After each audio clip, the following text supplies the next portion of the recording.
በልና በሩ ተከፈተ በላይ ጃታካራማሳ ጌታ እንዲህ ብለህ ስበክ ብሎኛል።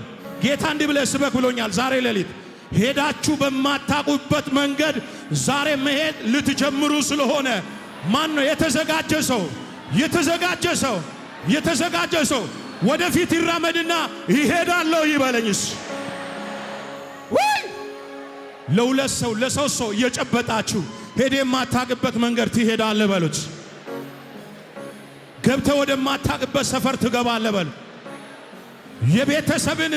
የቤተሰብን መርገም በል፣ የቤተሰብን ጭንገፋ ሰብረህ ትገባለህ፣ ሰብረህ ትሄዳለህ፣ ገደቡን ሰብረህ ታልፋለህ። ማን ነው እየተራመደ ሰብሬ አልፋለሁ ይበል። አልያዝም በለኝ፣ ግድ የለም ጠላቴ ሆይ ስማ፣ ከዚህ በኋላ ጭንገፋ አይሆንም፣ ኪሳራ አይሆንም፣ አለመከናወን አይሆንም፣ ይሳካልኛል። ከፍታውን ይዛለሁ፣ አፈራለሁ፣ አዲስ ነገር ውስጥ እገባለሁ። አንድ ሰው ከኔ ጋር ብድግ ብሎ ገብቻለሁ፣ አንኩብ ገብቻለሁ። 22 ሰዎች ሃሩልች ግዶ እናይ አዲስ ነገር ውስጥ ገብተሃል። እሺ አጠገብ ያለው ሰው እርሳና ብድግ በልና ገብቻለሁ። የመጨረሻ ብድግ ወደ አዲስ ነገር ውስጥ፣ ወደ አዲስ ቤት ውስጥ፣ ወደ አዲስ መኪና ውስጥ፣ ወደ አዲስ ቅባት ውስጥ ዛሬ ማታ መግባት ሆነልህ። ሄይ እንዲህ ብለህ ተንብያለኝ ነው አቤ፣ እንዲህ ብለህ ተንብያለኝ ነው። ንጉሥ ለሚወደው እንዲህ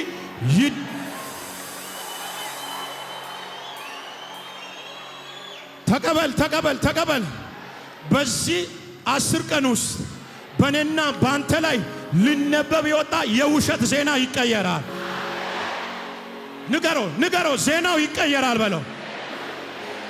ኧረ በጌታ ዜናው ይቀየራል በለኝ። ወሬው ይቀየራል በለኝ።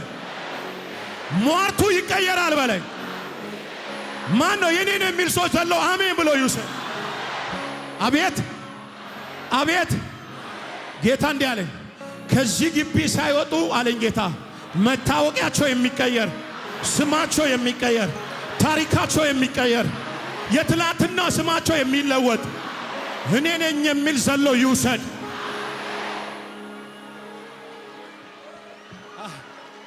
ይኸው ስማኝ፣ ጌታ 10 ሰዓት ሌሊት ተነስተን ስንጸልይ መንፈስ ቅዱስ ምን አለኝ? ዛሬ ሄደ የምታገለግለውን ቃል እንዲህ ብለህ አገልግል። ሕዝቤ ሄዶ በማያውቅበት መንገድ ሊሄድ ጉዞ ሊጀምር እንደሆነ ንገር ብሎኛል ጌታ። ለአንድ ሰው ልተነብይ መጥቻለሁ። ልተንብይ፣ ልጸልይልህ። የሚያውቁ እስኪረሱ፣ አብሮ የበሉ እስኪረሱ እግዚአብሔር መታወቂያህን ይቀይራል። ለሁለት ሰው እየጨበጥ መታወቂያህን ይቀይራል እግዚአብሔር በለው። ጨብጦ ፕሮፌት ጨብጦ መታወቂያሽን ይቀይረዋል። ስምህን ይቀይራል በለው። አበዳሪ ያረግሃል በለው። የበላይ ያረግሃል በለው። ማን ነው ከኔ ጋር አሜን የሚለኝ? ዛሬ መክፈቻ ነው። ዛሬ መክፈቻ ነው። ነገ ማታ ምስክርነት ይዞ የሚመጣ ሰው አለ። ቻቻቻቻቻቻ እጸልይልሃለሁ። ጌታ እንዲህ አለ፣ አትሄጂም ያለሽ መንፈስ አናቱ ይመታል። ንገረው። ለሁለት ሰው የኔ ነገር ርቆ ይሄዳል በለው። ወደኋላ አይመለስም በለው። ወደኋላ አይመለስም በለው። የፈርዖን መንፈስ ተመቷል በለው። ያመነ ሰው ጮሆ አሜን ይበለኝ። ይኸው ፈርዖን ለምን ለቀኳቸው ብሎ ተበሳጨ ይላል። ለምንድን ነው የለቀኳት? ለምን ትዳሩን ለቀኩ? ለምን ቢዝነሱን ለቀኩ? ለምን አገልግሎቱን ለቀኩ? ለምን ህይወቱን ለቀኩ? ለምን ዴስቲኒን ለቀኩ? መመለስ አለባቸው። ወዴት? ወደ ጭቃ አብኩኝነት መመለስ አለባቸው ብሎ ተከተላቸው ይላል። ጌታ እንዲህ አለ፣ እግር በእግር የሚከተልህ ዘንዶ አለ እግር በእግር የሚያሳድድህ አውሬ አለኝ ወደ ድህነት ሰፈር ሊመልስ ወደ ትላንትናው መንደር ሊመልስ የሚጎትትህ ዛሬ ይመታል። ና እጅ ከፍ አድርገን ጸልይ። ወደ ኋላ የሚመልሰኝ የጭንገፋ መንፈስ ይመታ በል። ይመታ። ወደ ኋላ የሚመልሰኝ ሕይወቴን የሚመልስ ናካታካሳ ታካባ ወደ ኋላ የሚጎትተኝ የቤተሰብ መርገም፣ የዘር ማንዘር ጭንገፋ፣ የቅዱሳን ሟርት፣ የእርግማን ቃል አሁን አፈርሳለሁ። ነገሬ ርቆ ይሄዳል። ሕይወቴ ርቆ ይሄዳል። ስራዬ ርቆ ይሄዳል። አገልግሎቴ ርቆ ይሄዳል። በማላውቀው አዲስ መንገድ እግዚአብሔር ጉዞ ያስጀምረኛል። ይሁን። ቻቻቻቻ ጸልዩ።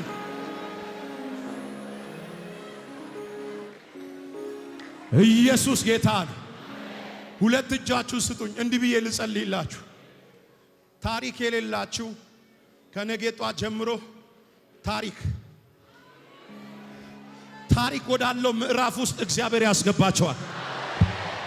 ስማኝ እግዚአብሔር ሰው ስማኝ። እዚህ ቤት ያለ ታሪክ የለኝም የምትል ወደ ሆነ ታሪክ ውስጥ መግባት እፈልጋለሁ የምትሉ ወደ ሆነ ሌቭል ውስጥ መግባት እፈልጋለሁ ግን የሆነ ነገር እየጎተተኝ ነው የምትሉ ዛሬ ያንን ጎታችሁ ሰብረት ይሄዳል።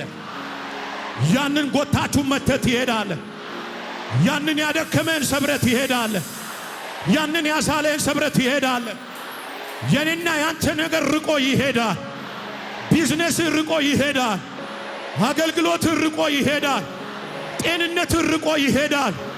በረከት ርቆ ይሄዳል። እስኪ ከኔ ጋር ሶስት ጊዜ ይሄዳል። 2 3 የመጨረሻ አጨብጭባችሁ ተቀመጡልኝ። አጠገባችሁ ያለውን ሰው ነገሬ ርቆ ይሄዳል በሉ።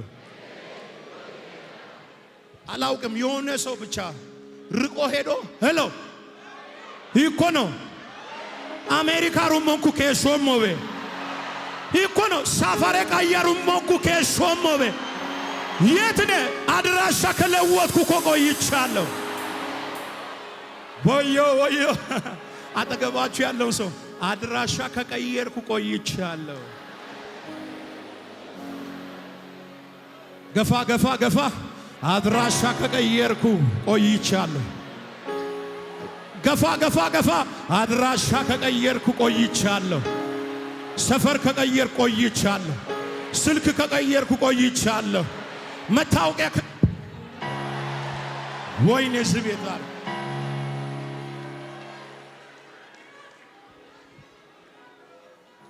ተራሰው ከመሬት ተነስቶ ሲያመልክ እጆቹን አንስቶ ውዳቂው ከመሬት ተነስቶ ሲያመልክ እጆቹን አንስቶ መጥቷል በጉባኤው የነካ ያመስግነው ዛሬ በኔ ላይ ልስራ ጌታ የወደድከ ምኔ ደስ ብል እንዴ ብትወደኝ ነው። አንድ ላይ ምንም ሳልሰራ ወደድከኝና ጌታ በደም ገዛኸኝና ከመሬት ካፈር አነሳኸኝ ሰው ያላየሁ አሳየኝ። አይገርምም ወይ? አይገርምም ወይ? ኧረ አይገርምም ወይ? አይደንቅም ወይ? ኧረ አይደንቅም ወይ? በኔ በትንሹ ሲሰራ መንፈሱ ውዳቂው ከመሬት ማን ነው እግዚአብሔር ያነሳው ሰው?